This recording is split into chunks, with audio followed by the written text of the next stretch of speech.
अब इमेजिन करो 100 हिंदू लोग एक कमरे में बैठे हैं, उनमें से कितने मांस खाते होंगे? गेस करके बताओ।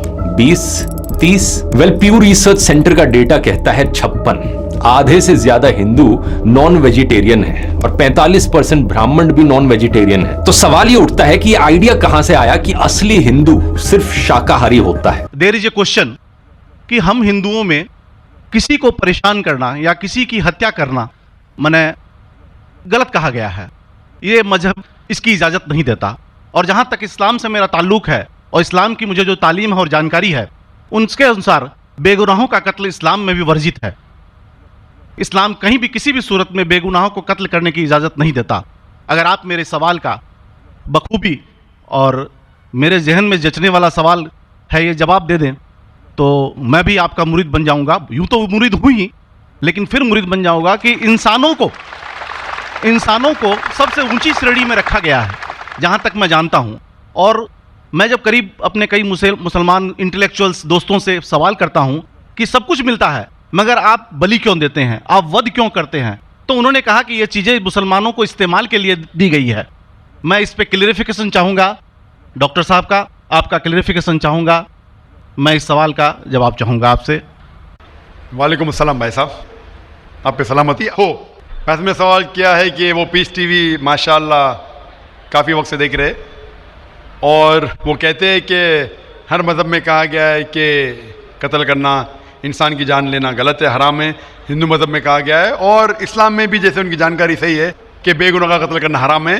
वो ये पूछते हैं कि बलि कहाँ तक सही है। बलि का मतलब मैं आपसे पूछना चाहता हूँ कि आप ये पूछना चाहते, मतलब जैसे हम लोग कुर्बानी के टाइम में, मेरा यही सवाल है, जाती सवाल यही है मेरा। अगर इस सवाल का जवाब देंगे तो मैं तो आपका मुरीद हूँ, लेकिन फिर से और पक्का मुरीद बन जाऊँगा।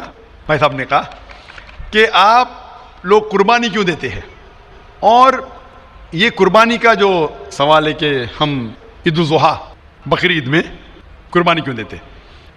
कुरान मजीद में अल्लाह ताला फरमाते हैं सूरह हज में सूरह नंबर 22 में कि ना ही गोश्त ना ही खून अल्लाह को जाता है। अल्लाह को ना खून की ज़रूरत ना गोश्त की ज़रूरत। ये कुर्बानी के वक्त अल्लाह को खून नहीं जाता ना गोश्त जाता है।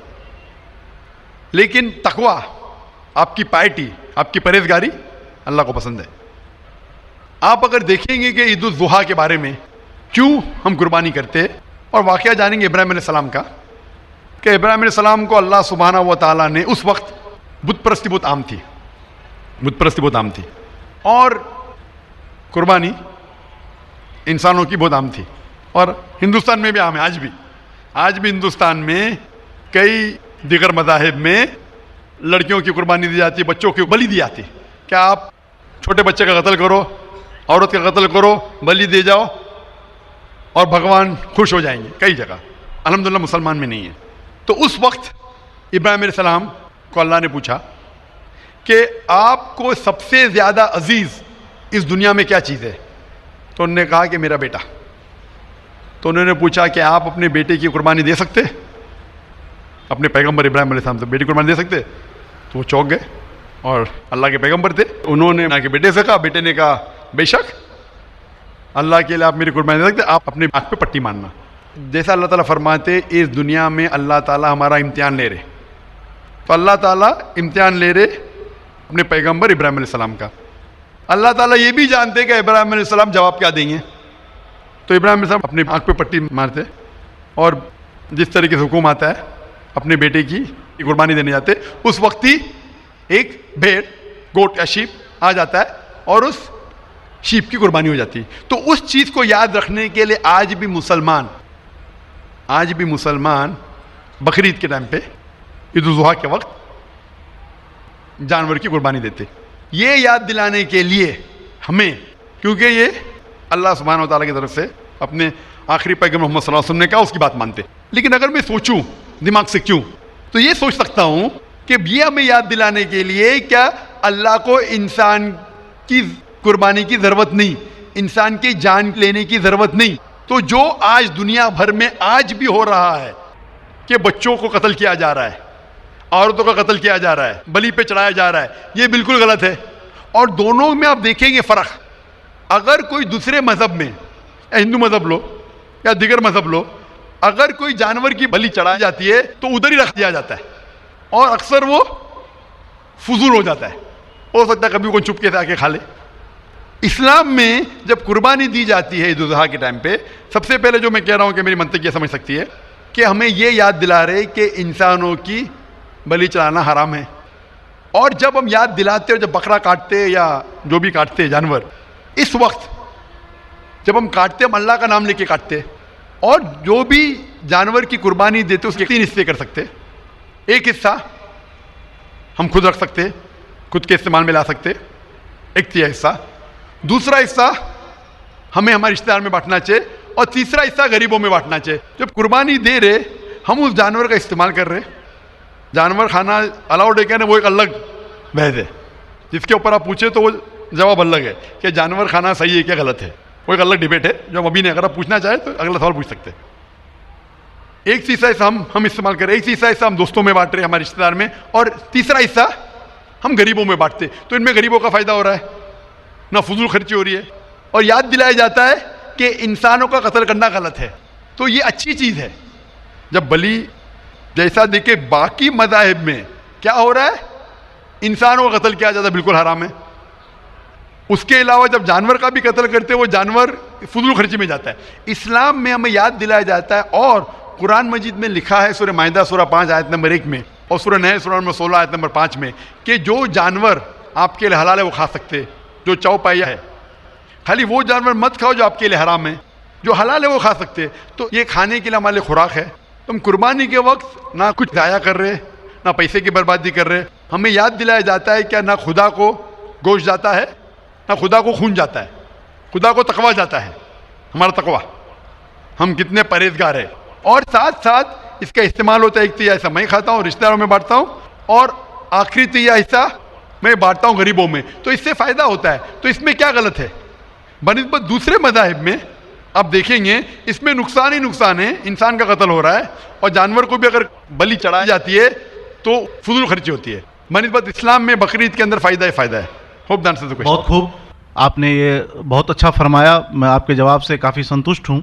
और जाते जाते एक आखिरी सवाल करना चाहूँगा कि अहिंसा को इस्लाम किस नज़रिए से देखता है? अहिंसा को इस्लाम किस नज़रिए से देखता है? मैं साहब का आखिरी सवाल है कि अहिंसा को इस्लाम किस नज़रिए से देखता है? आम तौर पे हिंसा हराम है। इस्लाम आता है लफ्ज़ सलाम से, इसके मानी है सलामती, अमन, शांति। इस्लाम के मानी है कि शांति हासिल करना, अपनी ख्वाहिश, अल्लाह का जो पैगाम है उसके मुताबिक अपनी ज़िंदगी बसर करना और अमन हासिल करना, उसे कहते हैं इस्लाम। हिंसा आम तौर पे हराम है। लेकिन अगर मिसाल के तौर पे हम देखते हैं हर देश में कानून है कि चोरी मत करो, किसी का कत्ल मत करो। लेकिन कानून के अलावा पुलिस भी है कि अगर कोई कानून को फॉलो नहीं करता है, कोई चोरी करेगा तो पुलिस उस वक्त ज़बरदस्ती कर सकती है, पुलिस फोर्स का इस्तेमाल कर सकती है, पुलिस कभी कभी हथियार का इस्तेमाल करती है अमन और शांति बरकरार रखने के लिए देश में।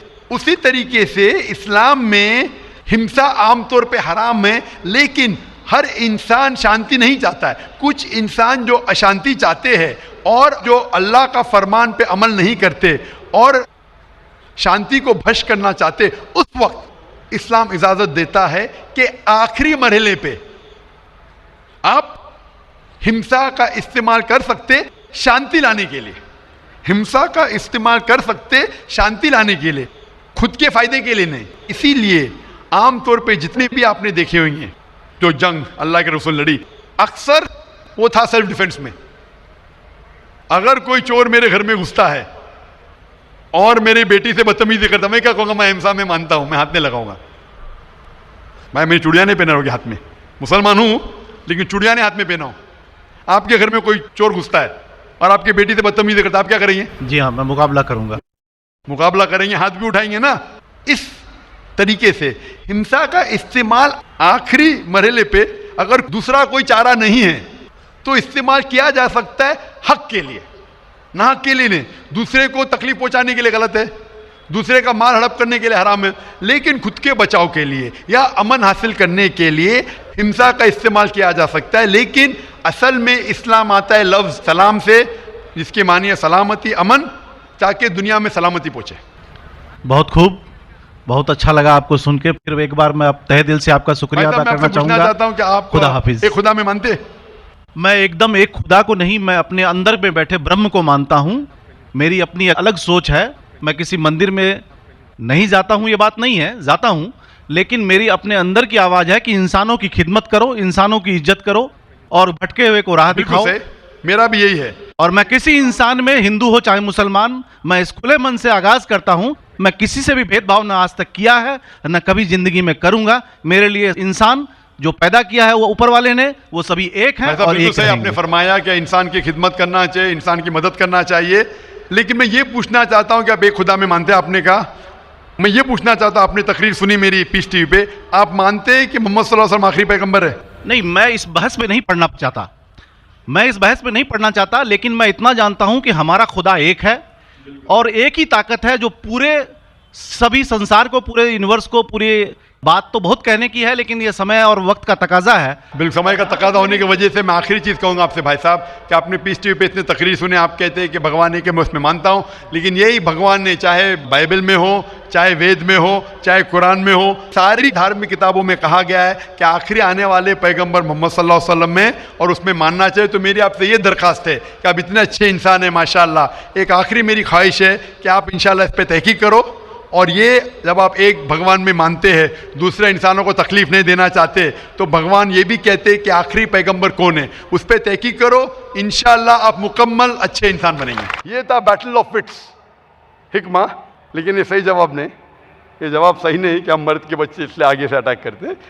ये बैटल ऑफ विट्स सही जवाब है कि इस्लाम में हम जब ज़बिया करते हैं तो छुरी होना चाहिए तेज़, ताकि जानवर को ज़्यादा दर्द ना हो। कई चीज़ें हैं, वक्त की किल्लत होने की वजह से मैं सिर्फ अहम बातें कहूँगा कि जब हम ज़बिया करते हैं तो गर्दन के जो थ्रोट है उसको काटते हैं, and the vessels of the neck, जो नस है गर्दन की उसको काटते हैं, without damaging the spinal cord. जब हम ये करते हैं तो हार्ट पंप कर रहा है ब्लड को। हार्ट जब ब्लड को पंप कर रहा है और vessels of the neck damage होते, हार्ट पंप होने की वजह से चंद मिनटों में जो खून रहता है जिस्म में, जानवर के जिस्म में, वो बाहर निकल जाता है। स्पाइनल कॉर्ड को डैमेज नहीं करते, क्योंकि अगर स्पाइनल कॉर्ड को डैमेज करे तो वो नर्व जो ब्रेन को जा रही है, अगर कार्डियक नर्व कट जाएंगी तो दिल भी कार्डियक अरेस्ट, जो दिल को जा रही है अगर कट जाएंगी तो कार्डियक अरेस्ट होगा, खून बदन में जम जाएगा। हम खून को जानवर के बहाते हैं क्योंकि आज साइंस कहती है कि खून is a good media of germs and bacteria. Toxin, जिरासिम का बहुत अच्छा मीडिया है। अगर इसके साथ हम गोश्त को खाएंगे तो बहुत चांसेस है कि हम उसकी बीमारियों को खाएंगे और इंसान और आसानी से बीमार हो सकता है। We are hygienic, we are scientific. और जब गोश्त में खून की कमी रहती तो वो गोश्त और दिनों तक ताज़ा रह सकता है। और लोगों को गलत फहमी है कि जानवर तड़पा तड़पा के मरते हैं। हम जब ज़बिया करते हैं तो खून का जो फ्लो रहता है ब्रेन को, उस हिस्से का जिससे दर्द महसूस होता है, वो कट जाता है। तो जानवर को दर्द नहीं होता है, जानवर तड़पता है दर्द के मारे ने, क्योंकि there is contraction and relaxation of the muscles. Muscles के कॉन्ट्रैक्शन और रिलैक्सेशन की वजह से, लैक ऑफ ब्लड की वजह से वो तड़पता है, नॉट बिकॉज ऑफ पेन, दर्द के एहसास से नहीं। तो इस्लामिक तरीका ज़बिया का मॉडर्न तरीके से कई गुना दयालु है और बेहतर है और साइंटिफिक है। 10वीं गलत फहमी जो इस्लाम के मुतालिक है कि कई गैर मुस्लिम कहते हैं कि आज की साइंस और टेक्नोलॉजी कहती है कि जो चीज़ आप खाते हैं वो चीज़ आप पे असर करती है। It has an effect on your behaviour. जो चीज़ आप खाते हैं वो आपके बिहेवियर को इफेक्ट करता है। और आप मुस्लिम लोग जानवर खाते और जानवर की तरह बर्ताव करते। तो मैं कहता हूं इन गैर मुस्लिमों से, मैं बिल्कुल मानता हूं आपकी बात, जो आप खाते हैं आप पे असर करता है। इसीलिए हम मुसलमान भेड़, बकरी, गाय, दयालु, शांति, सलामती वाले जानवर खाते, क्योंकि हम सलामती चाहते हैं। हम शेर, शेरे बब्बर ऐसे फिरोशियस जानवर नहीं खाते क्योंकि हम वायलेंट नहीं हैं। हमें इजाजत है सिर्फ दयालु, शांति, सलामती के जानवर खाने के, peaceful animals, the cattle, cow, goat, sheep. और अल्लाह ताला फरमाते कुरान मजीद में सूरह आराफ में सूरह नंबर 7 आयत नंबर 157, अल्लाह ताला कहते कि जो रसूल आपको हुक्म देते हैं कि ये खाओ तो आपको खाना चाहिए, जो हुक्म देते अच्छी चीज का वो अच्छी चीजें करो, और जो चीज गलत है और बुरी है उसकी मुमानियत है आपके लिए। जो अल्लाह के रसूल what he commands you to take you should take, what he forbids you should abstain from. Allah ताला फरमाते सूरह हशर में सूरह नंबर 59 आयत नंबर 7 में कि अल्लाह के रसूल आपको इजाजत देते हलाल चीज की और मुमानियत करते हैं गलत बुरी चीजों से। और हदीस में आपको पता चलेगा साफ तौर पे किस जानवर खाने की इजाजत है, कौन से जानवर खाने की इजाजत नहीं, कई हदीसों में। और आप अगर सही मुस्लिम की हदीस पढ़ेंगे, सही मुस्लिम किताब शिकार हदीस नंबर 4752, और आप इब्न माजा की हदीस पढ़ेंगे चैप्टर नंबर 13 हदीस नंबर 3232 और हदीस नंबर 3234, इसमें लिखा है कि अल्लाह के रसूल कहते हैं कि वो जानवर जो कार्निवोरस है, जो गोश्त खाते हैं, जिनके नोकीले दांत है, वो आपके लिए हराम है। मिसाल के तौर पे शेर, शेर बब्बर, बिल्ली, कुत्ता, वुल्फ, भेड़िया, वो जानवर मिसाल के तौर पे चूहा, रैबिट्स विथ क्लोज, वो खरगोश जिसके नोकीले नाखून हैं, वो जानवर जैसे सांप, मगरमच्छ, वो परिंदे जो दूसरे जानवर खाते हैं और जिनके पास नोकीले नाखून हैं, मिसाल के तौर पे कौवा, उल्लू, वल्चर, ईगल, चील, इन सारे जानवर की ममानियत है। आदाब, अस्सलाम वालेकुम। वालेकुम सलाम। मेरा नाम विजय कुमार बुत्रा, मैं किशनगंज का निवासी हूँ एंड यहाँ पर एक मेरी रेजिन की इंडस्ट्री है। By profession I am an entrepreneur. माशाल्लाह। ऐसा है, आपके विषय में मैंने आपकी तकरीरें काफ़ी टीवी पर भी देखी है, पीस टीवी पर कलकत्ते में, और हमने ऐसा पाया कि आप इस्लाम के अलावा हिंदू शास्त्रों में भी आपकी बहुत बड़ी आस्था और बहुत बड़ी रुचि रखते हैं। मेरे में ये जानने की उत्सुकता है कि आपकी ये उत्सुकता हिंदू शास्त्र के प्रति कब आई और क्यों आई, इसके विषय में मुझे आपसे थोड़ा विवाद। भाई साहब का सवाल है कि उन्होंने मुझे टीवी पे कलकत्ता में कई बार देखा है और ये जाना है कि इस्लाम के अलावा मैं दीगर मज़ाहिब के बारे में बात करता हूँ और हिंदू धार्मिक किताबों के बारे में भी मैं इल्म रखता हूँ। तो ये पूछना चाहते ये ख्वाहिश कब आई और कैसे आई। मैं जब मेरा मेडिकल कॉलेज में था तो मैं मुतासिर हुआ एक शख्स जिनका नाम था शेख अहमद दीदात। वो साउथ अफ्रीका के थे और वो इस्लाम और ईसाई मज़हब पे महारत रखते थे। जब उनकी तकरीर सुना तो मैं उनसे मुतासिर हुआ और मैंने कुरान और बाइबल का अल्हम्दुलिल्लाह इल्म हासिल किया। तो सबसे पहले मैंने इल्म हासिल किया बाइबल के बारे में, इस्लाम और ईसाईयत के बारे में। और जब मैं उनसे मिला उन्होंने कहा कि इस्लाम और ईसाईयत पे कई लोग तकरीर कर चुके और कई किताबें लिख चुके, लेकिन हिंदू मज़हब और इस्लाम के बारे में बहुत चंद किताबें हैं। उन्होंने दरख्वास्त की कि बेटा ईसाईयत के अलावा दिगर मज़ाहिब के बारे में आप मुताला कीजिए और उनको भी पैगाम पहुँचाइए। और जब कुरान मजीद की मैंने आयत पढ़ी, कुरान मजीद में अल्लाह ताला ईश्वर कहते हैं सूरह अल इमरान में सूरह नंबर 3 आयत नंबर 64 में, तालौ इला कलिमतिन सवाइन बैना बैनकुम, आओ हम उस बात की तरफ जो आप और हम में यकसा है। सबसे पहली बात क्या है? अल्लाह नाबुदा इल्लल्लाह, कि हम सिर्फ एक ईश्वर की इबादत करें। वला नुश्रिका भी शैअन, कि हम आपस में किसी को शरीक न करें। वला यत्तखिज़ बादुना बादन अरबाबन मिन दुनिल्लाह, कि हम आपस में किसी को रब ना कहे। फ़इन तवल्लो, अगर वो ना माने, फ़क़ूलू शहदू बिअन्ना मुस्लिमून, आप शहादत दो कि आप मुस्लिम हैं। तो जब मैंने कुरान मजीद की आयत पढ़ी जिसमें लिखा है कि जब भी आप गैरों से बात करते हैं तो उस बात की तरफ आओ जो उनमें और हम में यकसा है, और मजहबी किताब में यकसानियत भी है, डिफरेंसेस भी है। तो मैं कहता हूँ कि कम अज़ कम यकसानियत के ऊपर तो हम अमल करें, जो डिफरेंसेस है वो कल डिस्कस करेंगे। डिफरेंसेस तो है, मैं ये नहीं कहता डिफरेंसेस नहीं है, लेकिन जो यकसानियत है, जो आपकी किताब धार्मिक किताब और हमारी किताब में यकसा है, तो कम अज़ कम उसके ऊपर तो अमल करें।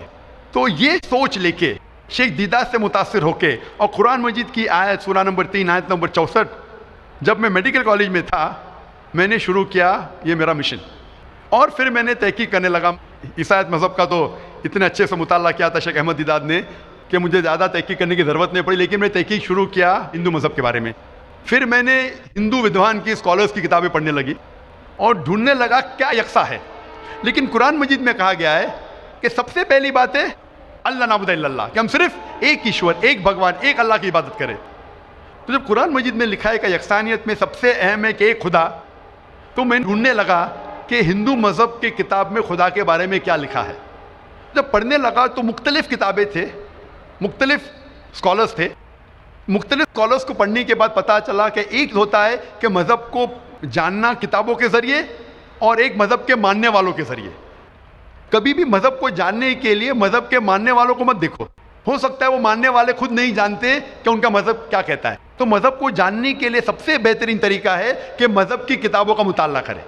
तो मैंने हिंदू मज़हब की किताबों का मुताला करना शुरू किया, वेद का, उपनिषद का, भगवद गीता का, रामायण का, महाभारत का। जब मुताला करने लगा तो आम तौर पे जब हम पूछते हैं हिंदू से, सबसे पहली बात कि मैं एक ही ईश्वर में माने। आम हिंदू से पूछते हैं कि कितने भगवान में आप मानते हैं, तो कुछ हिंदू कहेंगे 3, कुछ कहेंगे 100, कुछ कहेंगे 1000, कुछ कहेंगे 33 करोड़।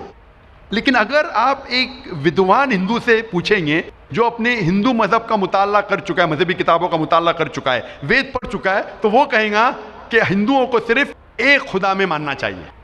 लेकिन आम हिंदू मानता है फिलॉसफी जिसे कहते हैं पैंथीइज्म।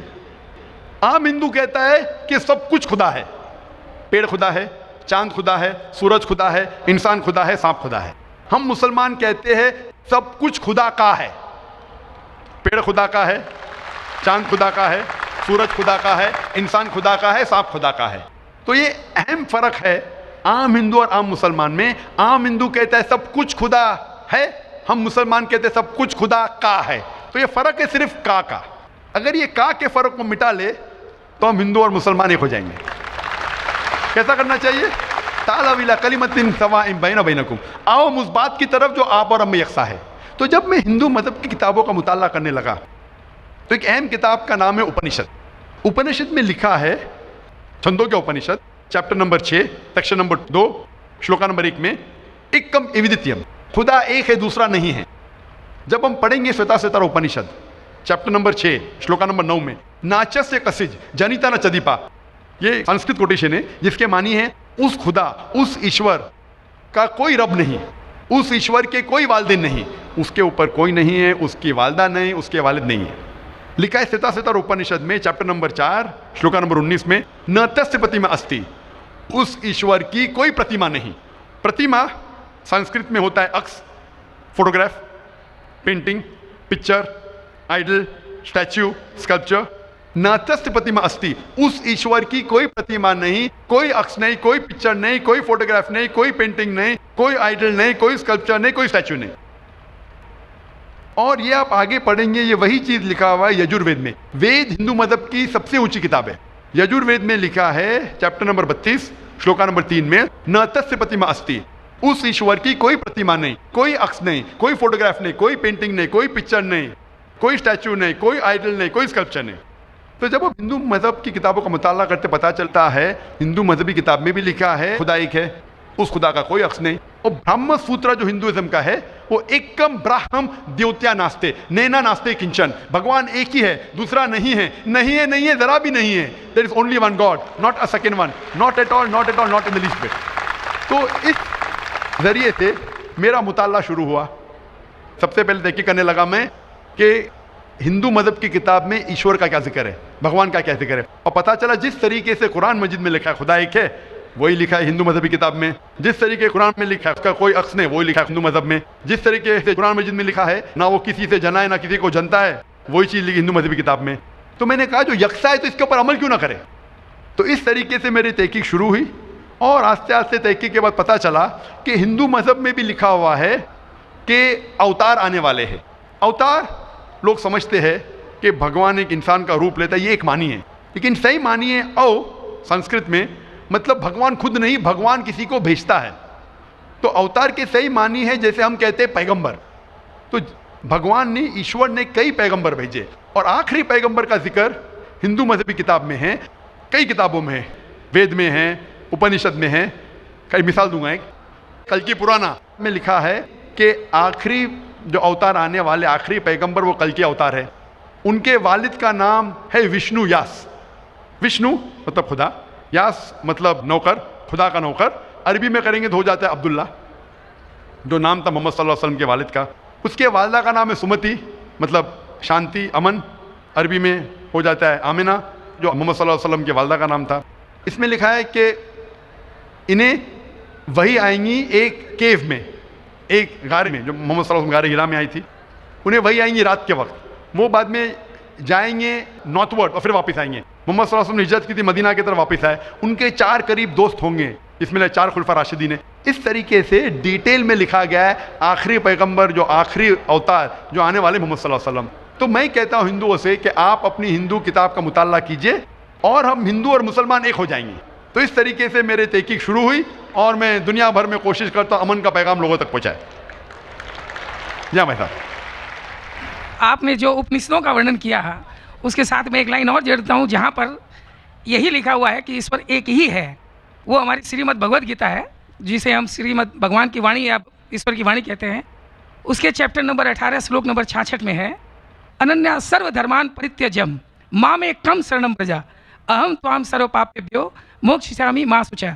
उसमें भी एक ही ईश्वर की ओर इंगित किया गया। तो आप जो कह रहे हैं एकदम सही और एकदम यथार्थ है। जी खुशामदीद दोस्तों, उम्मीद करता हूँ वीडियो आपने पूरी देखी होगी और आपको पसंद भी आई होगी। भाइयों दोस्तों, जिस तरह के आप देखते हैं कि ईद उल अज़हा दिन ब दिन करीब आ रहा है और ईद उल अज़हा में ख़ास बात यह होती है कि मुसलमान अल्लाह ताला की राह में कुर्बानी करता है। यह बात याद रखिए कि कुर्बानी का हरगिज़ ये मतलब नहीं कि आप जानवरों में सबसे बड़ा जानवर आप ले लें और आप जो है ना अपने जानवर को लेकर फिर पूरे मोहल्ले में आप डंडोरा पीटते हो कि देखो मैंने जो है ना कुर्बानी के लिए 10 लाख का जानवर लिया है, 20 लाख का लिया है, 30 लाख का लिया है। और कुर्बानी का हरगिज़ ये मतलब नहीं कि आप जो है ना कुर्बानी करें और पूरा गोश्त आप फ्रीज़र में और फ्रिज में आप संभाल कर रखें। वजह यह है कि इन सब चीज़ों के आने से या इन सब चीज़ों के इस्तेमाल से आपको जो है ना कोई तक़वा हासिल नहीं होगा, ना ही कोई आपको फ़ायदे वाली चीज़ मिलेगी। इसी तरह से यानी कुर्बानी का मतलब हरगिज़ ये नहीं कि आप दिखावा करें, और दिखावे के बारे में आता है कि ये आमाल को इंतहाई बुरे तरीके से बर्बाद कर देता है। रियाकार जो है ना वो भी मुशरिकीन के ज़ुमरे में आता है। जैसे आप जो है ना किसी को दिखाने के लिए कोई काम करते हैं तो क़यामत के दिन आवाज़ होगी कि जिसने जिसके लिए अमाल किए हो उसी से उनके बदले भी वसूल किए जाए। अल्लाह ताला शिर्क से बरी है। तो लिहाजा रियाकारी से हमें बचना चाहिए। और आजकल के ज़माने में यानी 2026 में जो सबसे ज़्यादा लोग किसी बीमारी में मुब्तला है तो वो रियाकारी है। और ख़ास तौर पर कुर्बानी के दिनों में तो लोग बड़े से बड़ा जानवर लेते हैं एक के मुकाबले में। देखो फ़लाने ने जो है ना 1 दुम्बा लिया, मैं 2 लेता हूँ। फ़लाने ने 2 लाख की चीज़ लिए, मैं 3 लाख का लेता हूँ। और इसी तरह इसी तग वुद में और इसी रेस में और इसी रियाकारी में हमने अपने तमाम कुर्बानियाँ ज़ाया कर दी। और इसीलिए जो ईद का दिन है वो कुर्बानी का कम और जानवरों को तकलीफ़ देने की ज़्यादा होती है। क्यों? आप जानवर को ज़बह कर देते हैं सिर्फ़ और सिर्फ रियाकारी के लिए, लोगों को दिखलावे के लिए। तो ये चीज़ जो है ना ये इंसान को इंतहाई पस्ती में गिरा देती है। तो कुर्बानी का मतलब अल्लाह की रज़ा और इसी तरह जो अल्लाह की मखलूक है ज़मीन पर उन पर रहमदिली करना और उनमें गोश्त को तकसीम करना, ये हमारी नीयत में होनी चाहिए। तो भाइयों दोस्तों, अल्लाह ताला ख़ुद कुरान में फ़रमाते हैं लन यनालल्लाह लुहूमुहा वला दिमाउहा। हरगिज़ अल्लाह ताला को कुर्बानी का गोश्त और वो खून नहीं पहुँचता। वलाकिन यनालुहु तक़वा, लेकिन अल्लाह ताला को सिर्फ़ तक़वा पहुँचती है, यानी सिर्फ़ आपकी जो नीयत है वो पहुँच जाती है। अगर आपकी नीयत सिर्फ़ और सिर्फ अल्लाह की रज़ा हो और इसी तरह गरीबों का मदद हो तो फिर आप एक मामूली सा बकरा भी लेकर आप ज़बह करेंगे तो भी आपकी कुर्बानी कबूल होगी। लेकिन अगर आपने बड़े बड़े ऊँट जो है ना वो ज़बह कर दिए, लोगों के दरमियान तकसीम भी कर दिए, और आपकी नीयत में फ़र्क हो, आपकी अंदर रियाकारी हो, तो ये चीज़ आपको तबाह बर्बाद कर देगी और आपकी ये कुर्बानी ये भी रायगा चली जाएगी। तो अल्लाह ताला हमारे दिलों के अंदर हमें इखलास नसीब करे। उम्मीद करता हूँ ये वीडियो आपको पसंद आई होगी। अगर वीडियो आपको पसंद आए इस चैनल को सब्सक्राइब करें। बहुत शुक्रिया।